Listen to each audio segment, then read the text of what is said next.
I stood at my father's grave, the weight of the world on my shoulders. The crumpled parking ticket in my hand was barely legible. Hospital, level 2, row C. Nothing more than a reminder of the day I lost him.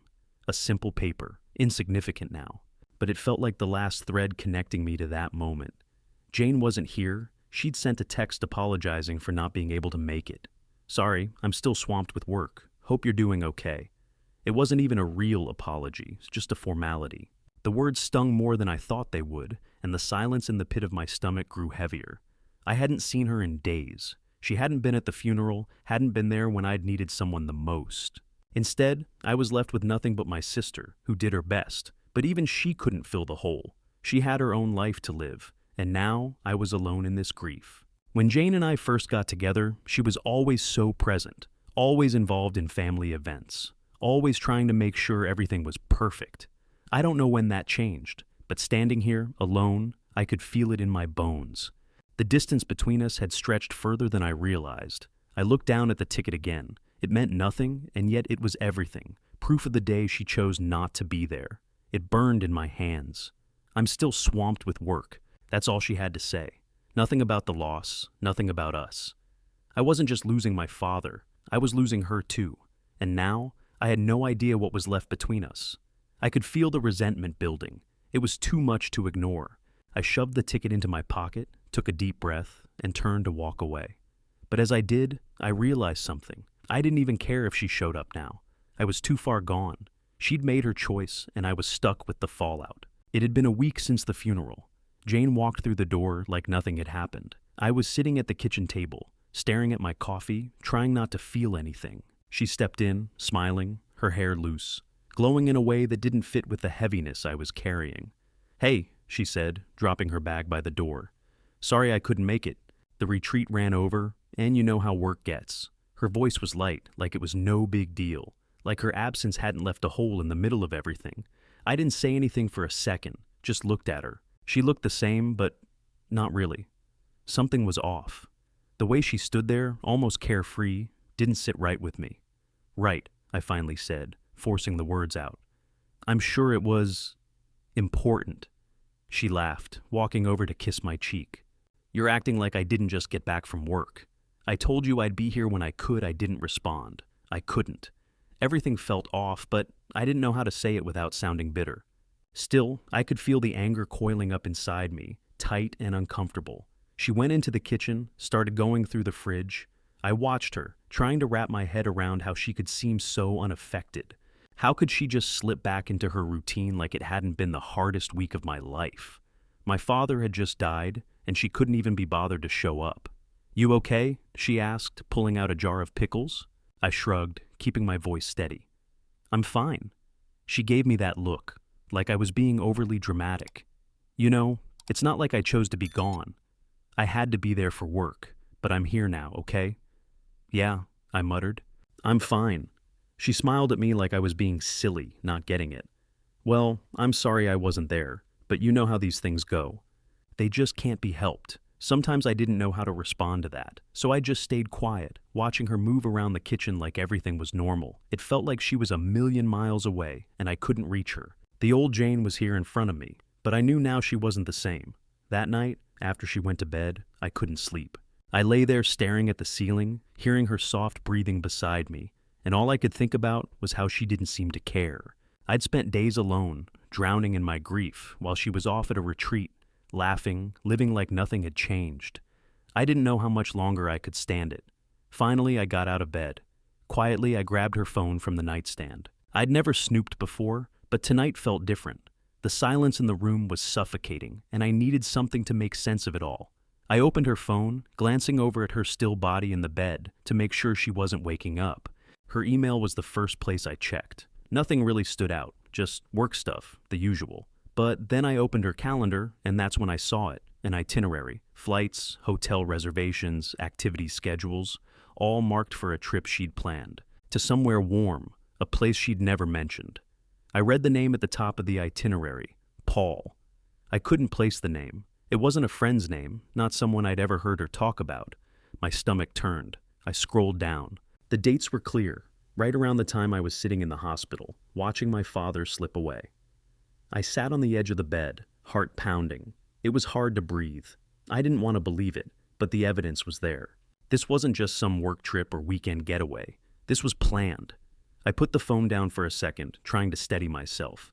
The air felt thick, suffocating. Was I missing something? I tried to push the thoughts away, but I knew. There was no way around it. There was no denying it. I had to know more, and I was going to find out. I couldn't stop thinking about Paul. It was eating at me, gnawing at the edges of my mind. The itinerary I'd found, it wasn't enough. I needed more. I had to know what was going on. So I went through her things. I started with the drawer where she kept her receipts, flight, hotel, credit card statements.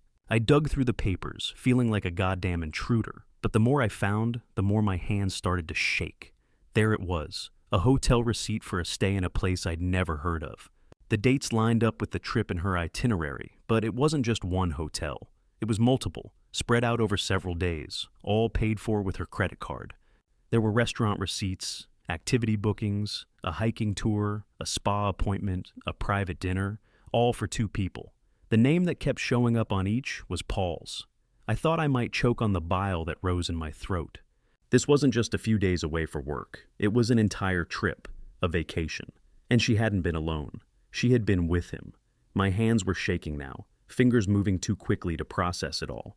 I shoved the receipts back in the drawer and scrolled through her phone again, hoping for something, anything, that would explain away what I was seeing. But no, the messages between her and Paul were casual, almost flirtatious in some places. Can't wait to see you again, and I missed you so much were scattered between plans and hotel confirmations. I needed a moment to breathe. I stepped back, pacing the small room, trying to calm the storm inside my chest. It wasn't working. I couldn't breathe, couldn't think. Then I stopped. There, on her social media, was a photo. A selfie of Jane, smiling, sun in her hair, standing on the balcony of one of those hotels. She was wearing a necklace. It was small, silver, with a delicate stone in the center. It had been my mother's, a gift from my father on their anniversary. Something she never took off, not even after my mom passed. I remembered it so clearly, how my mother would wear it every day, how it had been a symbol of something real, something lasting. But Jane? She hadn't worn that necklace in years. I didn't even remember her putting it on, not since my mother died. The image of her wearing it, while she was with him, settled like a lead weight in my stomach. I felt sick. This wasn't just a betrayal of me, it was a betrayal of my mother too. I couldn't wrap my head around it. The thought of her, sitting in some hotel room with Paul, wearing that, it was too much. I slammed the phone down, my hands cold and stiff. I couldn't do this alone. I needed answers, real answers, and I knew exactly who to call. I pulled out my phone and dialed Marcus, an old college buddy who worked in tech. He'd always been good with data, good with finding things that weren't meant to be found. I tried to keep my voice steady when he picked up. "Hey man," I said, keeping it casual. "Got a favor to ask." "Sure, what's up?" Marcus replied. "I need you to help me dig up some information. About a guy named Paul. I don't know much, but I think he's involved with my wife." There was a long pause on the other end. "Shit, man, that sounds heavy. What do you need?" "I need to know who he is, where he lives, what he's about. Can you do that?" "I'll see what I can find," Marcus said, his voice softening a little. "I can't promise anything, but I'll dig into it. Give me a couple of days." "Thanks," I said, cutting the call. A couple of days. It felt like an eternity, but I knew deep down there was no turning back now. I wasn't just trying to understand why Jane had checked out emotionally. I was trying to find the truth, the whole truth, and it was a lot uglier than I ever expected. I waited until Jane got home that evening. She was late, which wasn't unusual, but tonight it felt different. I could feel the tension building inside me, each second longer, a weight pushing down on my chest. When she walked in, I was already standing, waiting. She froze at the door, looking at me like she hadn't expected to find me standing there, but she didn't say anything. "Sit down," I said. My voice was calm. Too calm.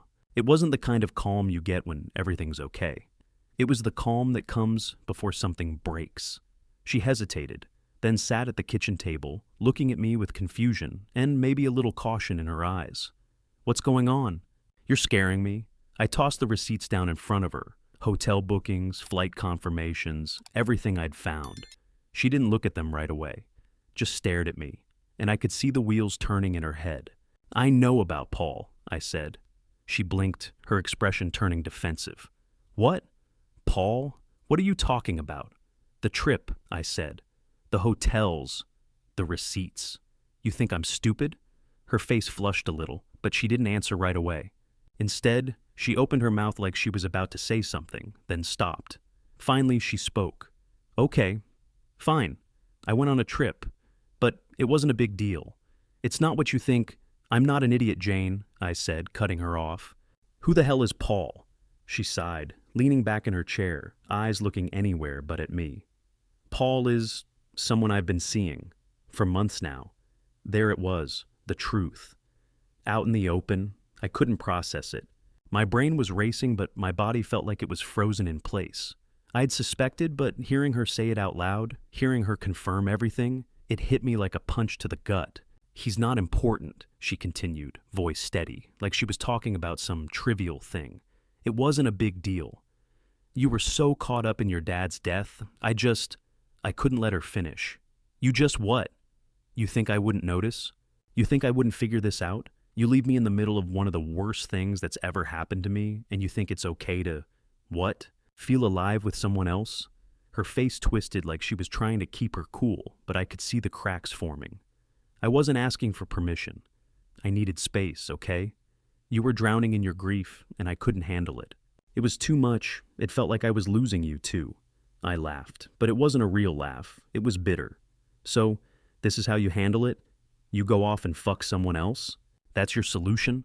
She stood up now, face flushed, hands moving in that defensive way she always did when she knew she was in the wrong but wasn't ready to admit it. "I never meant for things to get this far. I needed to feel like myself again. I needed something that wasn't just sadness." "Are you really that selfish?" I said, the words coming out before I could stop them. "You couldn't wait a few weeks, a few months while I grieved my father? You couldn't be patient for once?" She looked away, shaking her head. "I didn't think you'd even notice. You were so consumed with everything else. It wasn't a big deal. It wasn't like I was leaving you." "But you were never there," I snapped, standing up, feeling that knot in my stomach tighten. "You left me alone, and you were with him. That is the problem." She opened her mouth like she was going to argue, but she just stopped. Her shoulders slumped, and I saw something break in her eyes. "I'm sorry," she said, "but it wasn't enough. Nothing could make it enough now." I felt a cold clarity settle over me. This wasn't just about her being selfish or about the affair. This was about everything, about all the ways she'd checked out of this marriage long before Paul ever came into the picture. I'd been holding on to something that wasn't real, and now I was finally seeing it. I wasn't angry anymore. I was just done. "I can't do this anymore," I said quietly, my voice firm. "I don't want you in my life." Her face fell, but there was nothing left for either of us to say. She'd made her choice. Now I was making mine. The next few days passed in a blur of numbness. I couldn't look at Jane without seeing the lies hanging in the air between us. But I wasn't ready to deal with her. Not yet. I needed to do things right. I needed a plan.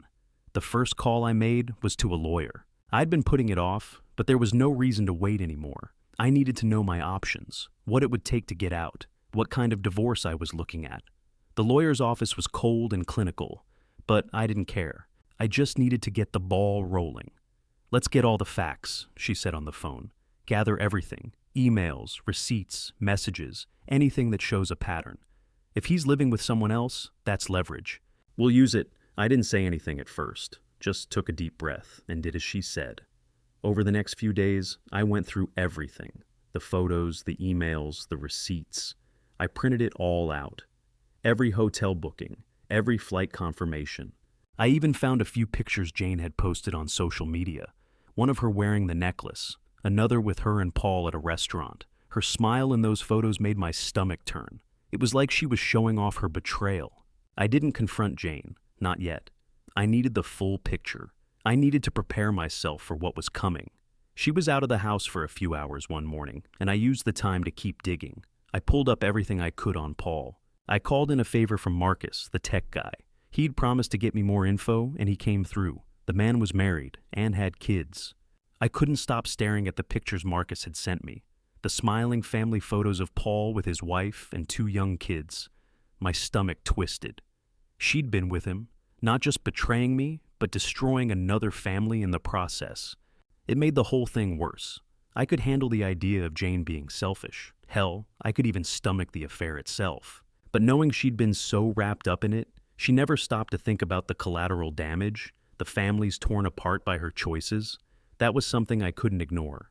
I sat on the edge of the couch, flipping through the photos and the records I'd gathered, my fingers moving like they were on autopilot. I wasn't angry anymore, at least not the way I had been.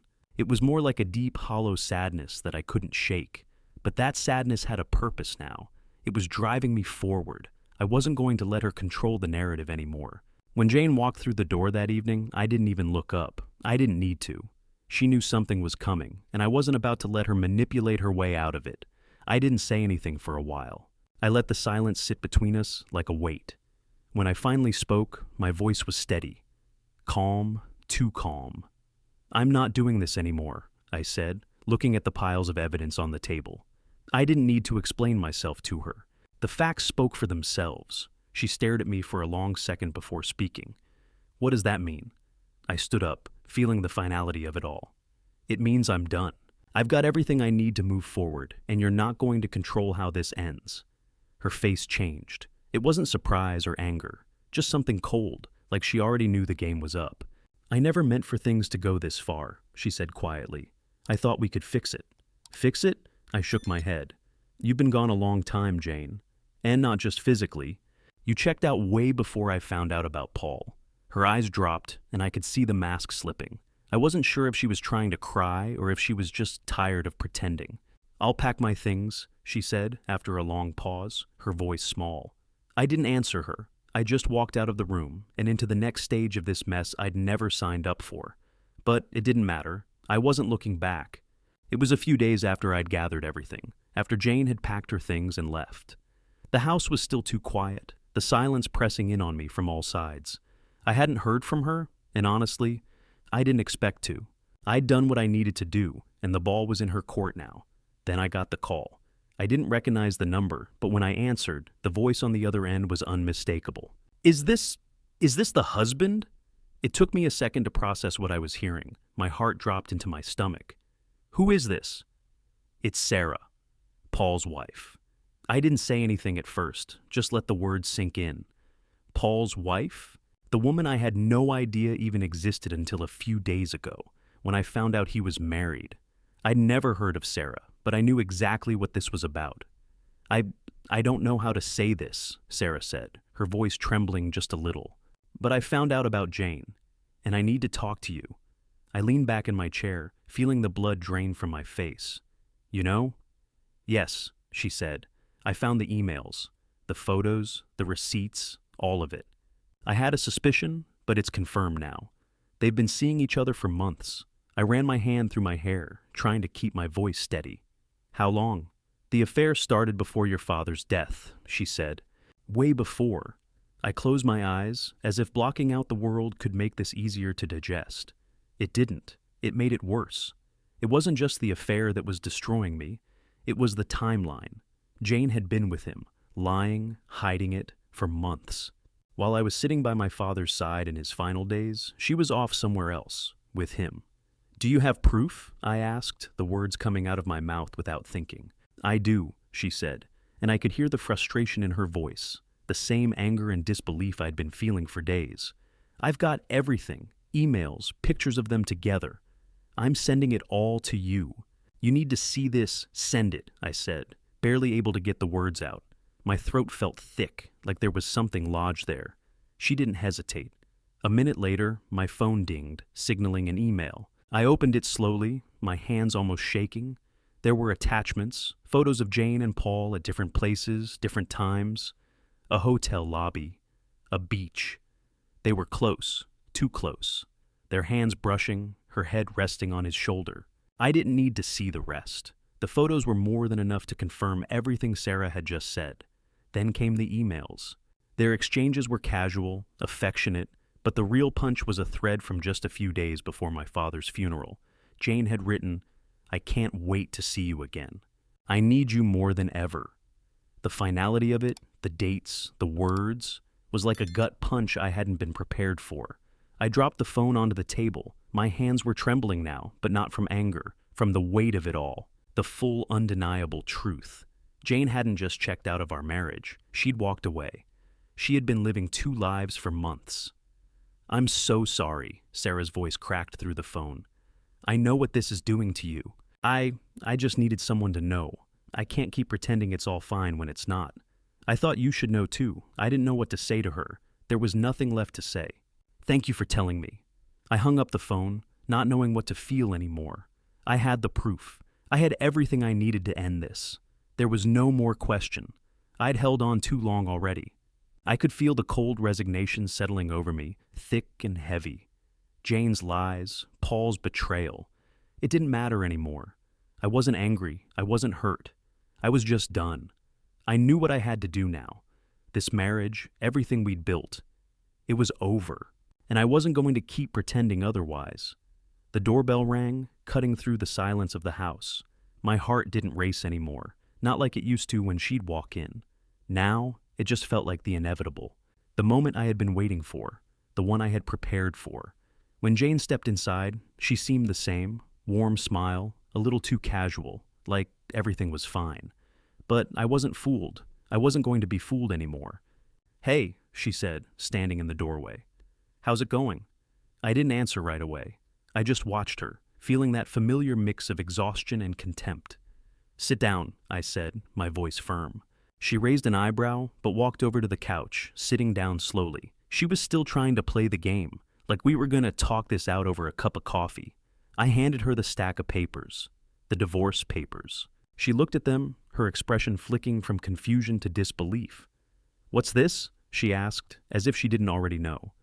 "It's over, Jane," I said, leaning against the table, arms crossed. I wasn't angry. I wasn't yelling. I had nothing left to say that hadn't already been said in the silence between us. "I've filed for divorce. It's done." She shook her head, the disbelief slowly turning into something else. "You're serious? You can't just throw everything away because of a mistake." I laughed, but it wasn't a laugh. It was bitter, cold. "A mistake?" I repeated. "You think this was a mistake? That you didn't mean for it to go this far?" "I didn't," she said quickly, standing up. "I didn't mean for any of this to happen. It just... things got out of hand. I didn't want it to get this far, but No," I cut her off. "You don't get to do that. You don't get to sit here and try to make me feel sorry for you. You've made your choice, Jane. Don't try to rewrite it." Her eyes flashed with something like panic. She reached for the papers, then stopped. "But we can fix this. We can talk about it. I'm sorry, I really am. I was just so lost, so alone." "You were alone?" I asked, leaning in, my voice low and steady. "While I was burying my father, you were off with him, weren't you? Off with Paul, living whatever fantasy you created while I was falling apart. Don't you dare tell me you were alone. I wasn't trying to hurt you, okay?" she said, her voice cracking, but there was no more conviction behind it. "You were so consumed with your grief, I couldn't get through to you. You were shutting me out. I didn't know how to reach you anymore, So you went to Paul." I nodded, feeling that same weight settle in my chest. I wasn't surprised. I wasn't even angry. "That's your excuse, isn't it? That I wasn't there for you?" She looked down, her hands shaking as she held onto the divorce papers. "I didn't mean for it to happen like this," she repeated, quieter this time, as though hoping the words would somehow make it better. "But I was just so tired of being stuck, of feeling invisible." I took a breath, feeling the last of my patience slip away. "You weren't invisible, Jane. You were just too selfish to see what was really happening. You chose this. You chose him." Her eyes darted to the floor, and she wiped a tear away, but it didn't move me, not anymore. "You know what the worst part is?" I asked, my voice calm. "It wasn't even the affair. It wasn't the lies. It's that you never thought about anyone else. Not me, not Paul's wife. You didn't think about anyone but yourself." She stepped closer, desperation in her eyes. "I never meant for this to happen. I wanted us to be happy again, but you... Don't try to turn this around on me," I said, standing up straighter now, the finality of it settling in. "You're not going to manipulate me into feeling guilty. I'm done being the one who has to fix everything. I'm done. Her eyes filled with tears now, and she took a step back, shaking her head. I didn't mean for any of this. I never wanted to hurt you. I swear I know you didn't, I said quietly, my voice firm. But you did. And that's the reality we're both stuck with now. She opened her mouth like she was going to say something else, but I stopped her. You've already made your choice. I'm not interested in playing your game anymore. For the first time in weeks, I felt something shift inside me. It wasn't anger, it wasn't grief, it was just clarity. I knew what I had to do, and I was finally ready to do it. I'm done, Jane. I walked toward the door, not looking back. Take the papers. We're done. The day Jane moved out was quiet. There were no arguments, no drama, just the sound of boxes being packed and the dull thud of her things being loaded into her car. It felt like a finality that had been a long time coming, but when the door closed behind her, I couldn't shake the hollow feeling that lingered. I stood in the living room, staring at the empty space she had left behind. It wasn't just the absence of her stuff. It was the absence of her, the space that used to be shared, now just mine. I didn't feel relief, not yet, not fully, but there was something lighter about it, something that said I wasn't trapped anymore. I went upstairs to start clearing out her things. There was no emotion to it, no sentimental attachment to what was left behind, just practical necessity. Clothes, shoes, some jewelry I didn't recognize. I boxed it all up with a detachment that surprised me. I wasn't angry, I wasn't sad, I was just done. When I reached the closet, I found the necklace again, the one she'd worn during the affair, the one that used to belong to my mother. I ran my fingers over it for a moment before tossing it in the box with the rest of her things. It wasn't mine to keep anymore. As I worked through the rest of the house, I thought about how much of myself I'd given to this marriage, how much I'd convinced myself it was worth saving, even after the signs were clear. But now, standing in this room, clearing out the remnants of it all, I realized how much of her I had kept in me too, and I wasn't going to do that anymore. Once everything was packed, I stood in the living room again, staring at the boxes. There was no joy in it, but there was something else, something like the end of a long, drawn-out chapter. I wasn't seeking revenge. I didn't want to ruin her life, even though it felt like she'd done that to mine. But I couldn't let her walk away without facing the consequences of what she'd done. I had the proof, the emails, the photos, the receipts. I had it all, and I wasn't going to let her bury it. I made a call to a few people who needed to know the truth, the people who deserved to know. I wasn't going to let her affair stay hidden, not while she'd ruined everything for me and for others. I had nothing to lose anymore. Later, I sat down at the kitchen table, staring at the pile of boxes by the door. The evidence was all there, and it wasn't just about exposing Jane. It was about reclaiming what was mine, my life, my dignity. I wasn't going to let her define me anymore. The phone buzzed in my pocket, and for a second, I thought it was her. I looked at the screen and saw it wasn't, just a random number. I let it ring out. I took a deep breath, letting the calm settle in for the first time in days. Weeks, maybe. I'd done the right thing. I wasn't fighting for someone who never really cared. I looked around the room again, but this time, I wasn't seeing what had been. I was seeing what was left, what was mine. And for the first time in a long time, I didn't feel like I was missing anything. I hadn't been to my father's grave in weeks. After everything, I needed this moment. It felt like the last step, the final piece of what I had to do. The air was cool, the kind of crisp that comes just before dusk. The cemetery was empty, just me and the setting sun. It felt fitting.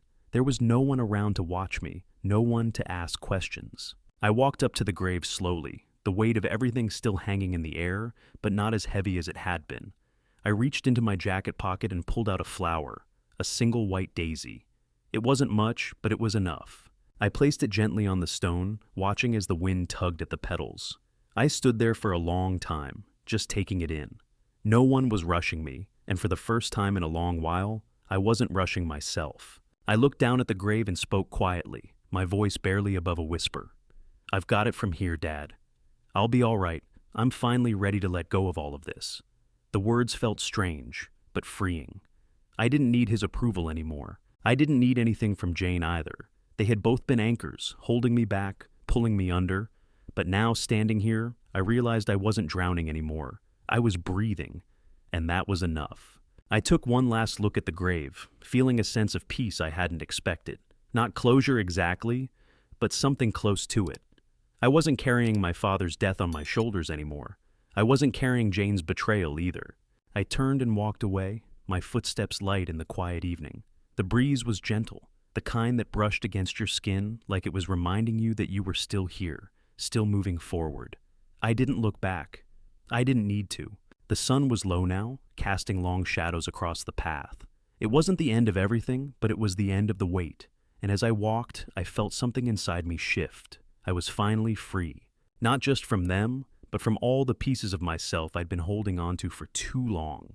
I didn't know exactly what came next, but for the first time in a long time, I didn't feel lost. I was in control now. I was the one choosing what came next. And that made all the difference.